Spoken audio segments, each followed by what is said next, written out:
শীতের ভাপা পিঠা ময়নার আম্মু কিন্তু বানানো শুরু করে দিয়েছে। আজকে অনেক পিঠা বানাচ্ছে, কারণ আজকে পিঠাগুলো বেশি করে বানাচ্ছে এই জন্যই যে আহ, ভাইয়ের বাসায় যাবে। ঠিক আছে, তো এরা তো শহরে থাকে, শহরে থাকলে তো আর পিঠা বানায় খাওয়া হয় না আসলেও, এই জন্য বেশি করে বানাচ্ছে। যে শহরে ভাইয়ের বাসায় মানে ভাসুরের বাসায় এবং দেওরের বাসায় কিন্তু পাঠাবে। খেজুরের পাটালির ভাপা পিঠা কিন্তু আসলেও ভালো লাগে, তবে পাটালিটা হতে হবে আসলেই খেজুরের গুড়ের হতে হবে। হুম, যদি গুড়টা ভালো না হয় পাটালিটা কিন্তু স্বাদ না হলে পিঠাটাও স্বাদ হবে না।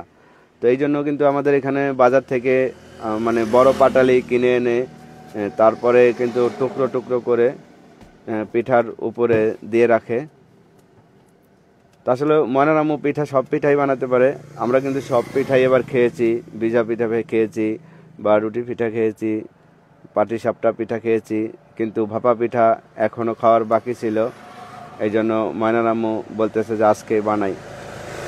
তো বলছিল হাটের দিন পাটালি আনতে, পাটালি আইনা দিছি। এই পিঠা বানানোর জন্য কিন্তু পাটালি আনতে বলছিল। এই যে এভাবেই কিন্তু পিঠাগুলো বানানো হয়। আবার অনেক দিকে দেখি মানে ভেঙে দেয়।